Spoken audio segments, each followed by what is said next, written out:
Okay, everybody go on Facebook and mark yourself safe from Storm Ortiz. This bitch came up here and fucked the crowd. That's crazy. I didn't know that was allowed. That is insane. I was gonna be a lesbian, but then I didn't want to commit to the undercut.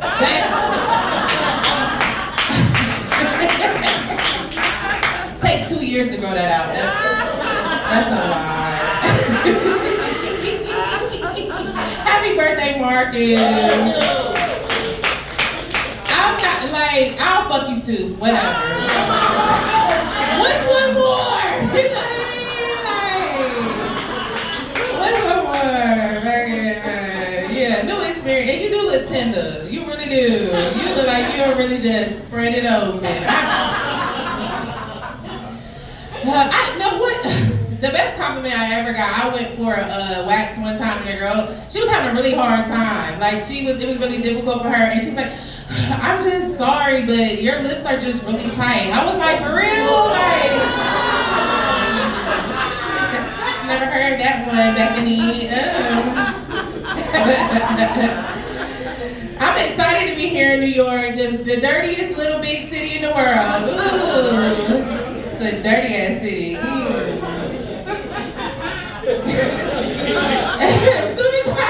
Soon as I got in the city, a rat right over my foot, a rat. There's so many rats in this city, they on Hinge now. They skipped Tinder, they done went through Tinder, they ready to settle down, they on Hinge. I'm going on a date with Ratatouille. Fuck it, can't be worse than these niggas, can't. I'm ready to switch over a whole new species, I don't give a fuck.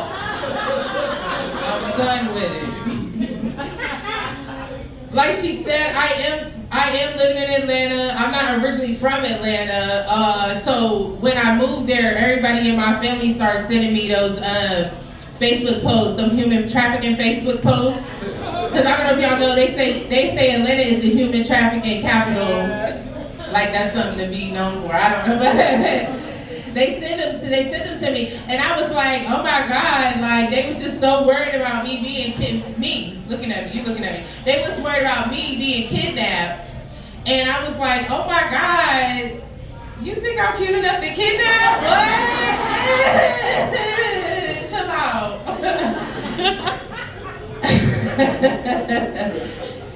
But it got stuck in my head. I couldn't stop thinking about it. You know what I'm saying? I couldn't stop thinking about it because I'm like, oh my God, if you are strong enough to pick me up and then continue to run with me. Hey baby, we go together now. I don't know what you thought this was. But Uno reverse, you've been kidnapped, stupid ass.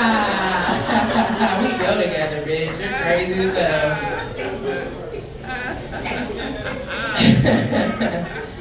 I had to go back home over the summer. I'm from Virginia. I had to go back home over the summer because my father got sick and my mom was really trying to go on this vacation she had already paid for. Yeah. She was like, right, like, you know, like, I mean, I already paid for it, it's a COVID thing. If I don't, I'm talking like that because she's white. If I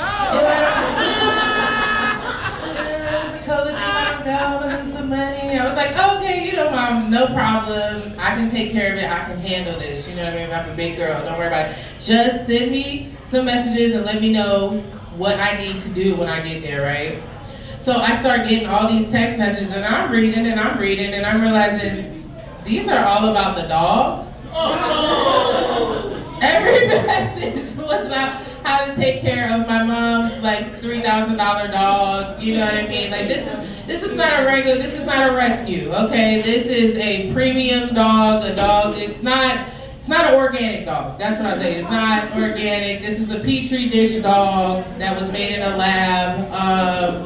It's like a Chihuahua Saint Bernard mix. It shouldn't, shouldn't be legal for sure. I'll tell you that. But I was reading these instructions. And I'm like, wow, this dog has a lot of leeway. Yeah, this dog has a lot of preferences. The dog has a sleep apnea mask. The dog has a skincare routine.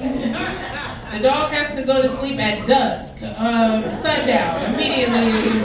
Sundown, dog sleep. When you put the dog into the crate, it has to be facing towards Mecca. The dog wears a hijab, so the dog is Muslim. I grew up Pentecostal, so I'm just not sure how that happened, but we're a very liberal family, so that's fine if the dog can do what it wants. Just don't know how we got there. Anyway, I'm back in Atlanta now. I got my own apartment. Shout out to me, man. Woo.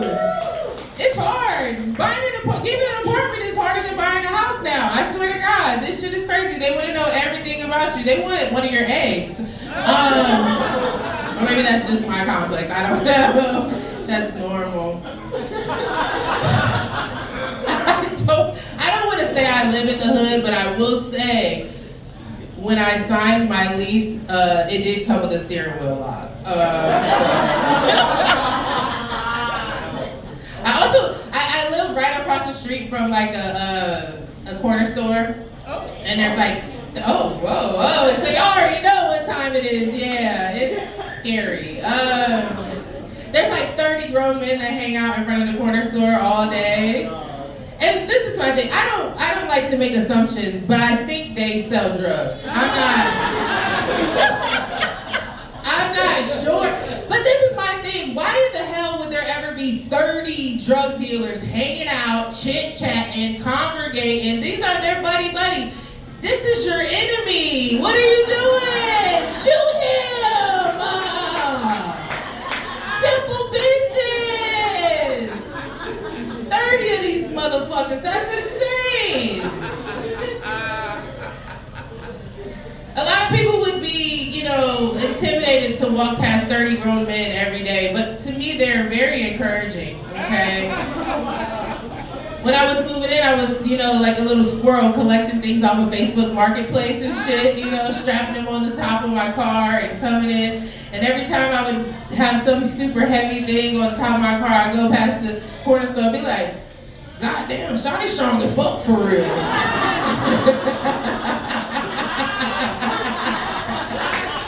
I be lifting, you know what I mean? I be doing my thing or whatever.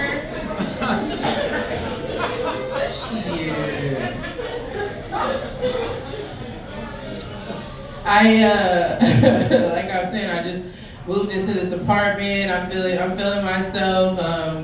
But the problem is, I did recently go through a breakup. I'm not gonna lie. And that's the thank you, Marcus. These motherfuckers ain't got no heart. You're the only one. That's why I'm gonna let you fuck. It don't take much, man. And here's my thing. I think breakups are always harder on women. It's always harder on women, and it's not because women care more. It's not because women are more emotional. It's because when a man wants to break up with you, he can never just come out and say, I don't like you anymore. You know what I mean? They just gonna treat you like shit until you figure it out, right? Like a man will just start taking pictures of you at the absolute worst angle. He'd be like, oh, okay, so you see me as a Ninja Turtle. That's crazy. Or they start making you carry 40 bottles of water up 3 flights of stairs. Like, okay, so we boyfriends. Okay. But then when you finally come out and you be like, man, I can't deal with this no more. I want to break up. Now all of a sudden he don't speak English. He only speaking sayings and shit his grandma used to say. I try to break up with this man. I said, this ain't working out for me no more. He gonna say, you could lead a horse to water, but you can't make him drink.